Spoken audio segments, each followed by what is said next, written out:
விவிலியம் அறிவோம். வணக்கம் அன்பர்களே. இன்று நாம் அறிய போகும் பகுதி திருத்தூதர் பணிகள் அதிகாரம் 3. ஒரு நாள் இறைவேண்டல் செய்யும் நேரமாகிய பிற்பகல் 3 மணிக்கு பேதுருவும் யோவானும் கோவிலுக்கு சென்றனர். அப்பொழுது பிறவியிலேயே கால் ஊனமுற்றிருந்த ஒருவரை சிலர் சுமந்து கொண்டு வந்தனர். கோவிலுக்குள் செல்பவரிடம் பிச்சை கேட்பதற்காக அவரை நாள்தோறும் கோவிலின் அழுகுவாயில் என்னும் இடத்தில் வைப்பர். அவர் கோவிலுக்குள் சென்று கொண்டிருந்த பேதுருவையும் யோவானையும் கண்டு பிச்சை கேட்டார். பேதுருவும் யோவானும் அவரை உற்று பார்த்து, எங்களை பார் என்று கூறினர். அவர் ஏதாவது கிடைக்கும் என்ற எதிர்பார்ப்புடன் அவர்களை ஆவலுடன் நோக்கினார். பேதுரு அவரிடம், வெள்ளியும் பொன்னும் என்னிடம் இல்லை, என்னிடம் உள்ளதை உமக்கு கொடுக்கிறேன். நாசரேத்து இயேசு கிறிஸ்துவின் பெயரால் எழுந்து நடந்திடும் என்று கூறி அவரது வலக்கையை பற்றி பிடித்து தூக்கிவிட்டார். உடனே அவரது காலடிகளும் கணுக்கால்களும் வலுவடைந்தன. அவர் குதித்தெழுந்து நடக்கத் தொடங்கினார். துள்ளி நடந்து கடவுளை போற்றியவாறே அவர்களோடு கோவிலுக்குள் சென்றார். அவர் நடப்பதையும் கடவுளை போற்றுவதையும் மக்கள் அனைவரும் கண்டனர். அவர்கள் எல்லாரும் கோவிலின் அழகுவாயில் அருகே பிச்சை கேட்டுக் கொண்டிருந்தவர் இவரே என்று அறிந்து கொண்டனர். நடந்ததை பார்த்து திகைப்பு மிகுந்தவராய் மெய்மறந்து நின்றனர். நலமடைந்த அவர் பேதுருவையும் யோவானையும் விடாமல் பற்றி கொண்டிருக்க எல்லா மக்களும் திகிலுற்று சாலமோன் மண்டபம் என்னும் இடத்திற்கு ஒரு சேர ஓடி வந்தனர். பேதுரு இதை கண்டு மக்களை பார்த்து கூறியது, எருசலேம் மக்களே, நீங்கள் ஏன் இதை பார்த்து வியப்படைகிறீர்கள்? எங்கள் சொந்த வல்லமையாலோ இறைப்பற்றாலோ இவரை நடக்க செய்து விட்டது போல் ஏன் எங்களையே உற்று பார்க்கிறீர்கள்? ஆபிரகாம், ஈசாக்கு, யாக்கோபு என்னும் நம் மூதாதையரின் கடவுள் தம் ஊழியர் இயேசுவை பெருமைப்படுத்தினார். ஆனால் நீங்கள் அவரை புறக்கணித்து பிலாத்திடம் ஒப்புவித்து விட்டீர்கள்.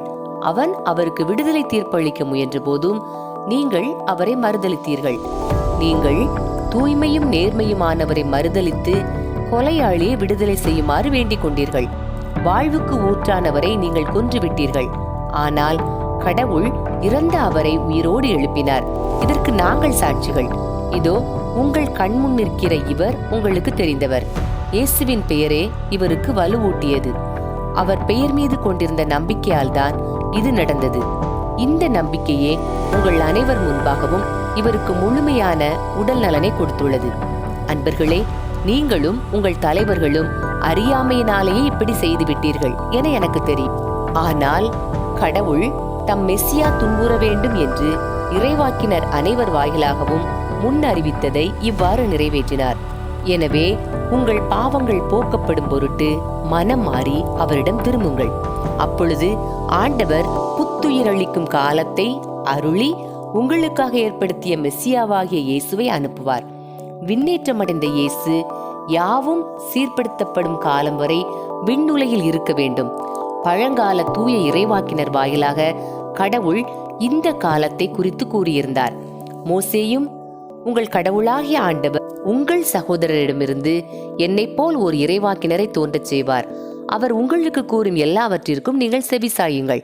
அந்த இறைவாக்கினருக்கு செவிசாய்த்து கீழ்ப்படியாத எவரும் மக்களினின்று அடியோடு அழிக்கப்படுவர் என்று கூறியுள்ளார்.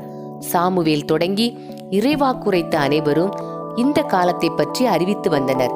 அந்த இறைவாக்கினர் உரைத்தவற்றை உரிமையாக்கிக் கொள்பவர்கள் நீங்கள். கடவுள் ஆபிரகாமிடம், உன் மரபினர் வழியாக மண்ணின் மக்களினங்கள் அனைத்தும் ஆசி பெறும் என்று கூறி உடன்படிக்கை செய்தார். கடவுள் உங்கள் மூதாதையரோடு செய்த அந்த உடன்படிக்கையையும் உரிமையாக்கிக் கொள்பவர்கள் நீங்களே. ஆகையால் நீங்கள் அனைவரும் உங்கள் தீய செயல்களை விட்டு விலகி ஆசி பெற்றுக் கொள்வதற்காகவே கடவுள் தம் ஊழியரை தோன்றச் செய்து முதல் உங்களிடம் அனுப்பினார். அன்பர்களே, இறைவார்த்தையோடு பயணித்தோம். இறைவனோடு நம் பயணத்தை தொடர்வோம்.